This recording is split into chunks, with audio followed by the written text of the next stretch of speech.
Everything with Beau was about duty, and everything about Beau was about the lesson he learned from my father. Everyone's entitled to be treated with dignity. I mean, everybody. For God's sake, everybody. And that's what Beau did. And what I try to point out here is you can have severe loss, but if you hang on to purpose. And so I'm trying like hell to do everything I think, it sounds corny, but the Beau would want me to do.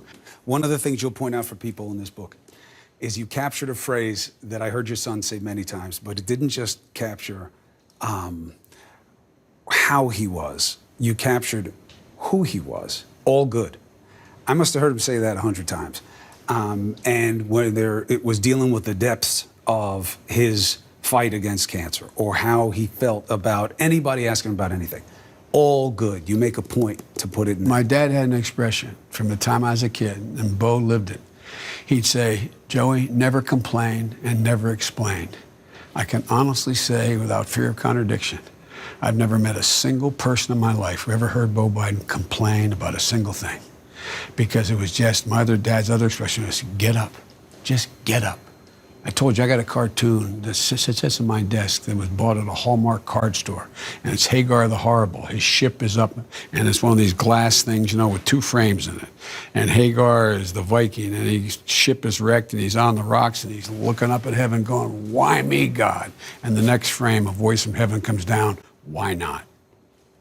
My dad, when I was feeling down about myself 28 years ago, brought it over. I've never taken it off my desk. That was Beau. You just got to keep fighting. You got to keep fighting and believing.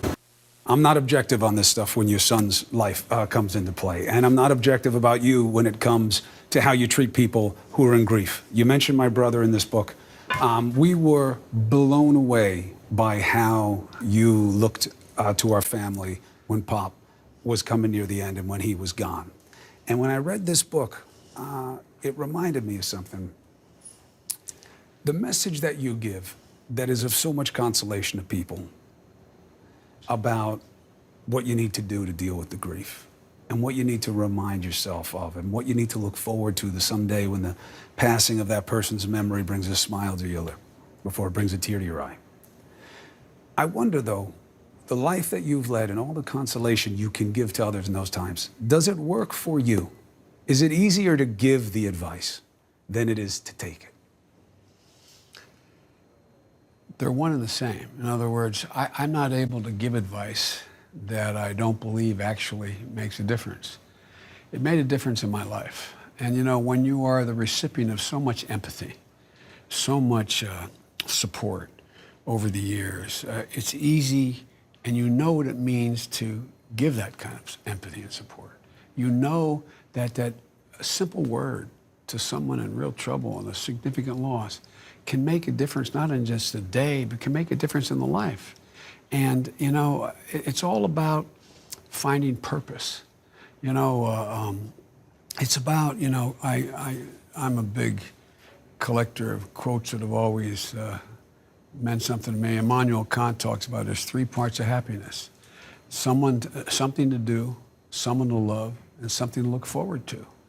And what I learned out of my 2 experiences or 3 experiences is that if you have something to look forward to, you have a reason, a purpose, you have a reason to get up in the morning. And that's the way to keep the person and the persons you lost part of you, inside you. It sounds corny, but I really hope. When Beau said, promise me, Dad, it wasn't off of Maureen Dowd's column. She's a great reporter where she talked to him and knew that he wanted me to run for president. That's not what he meant. We were sitting at a dining room table a couple months before he died. And he said, Dad, can you stick around? And I said, yeah. And he looked at me and said, Dad, I know no one in the whole world loves me more than you do. But he said, Dad, I'm going to be okay no matter what happens.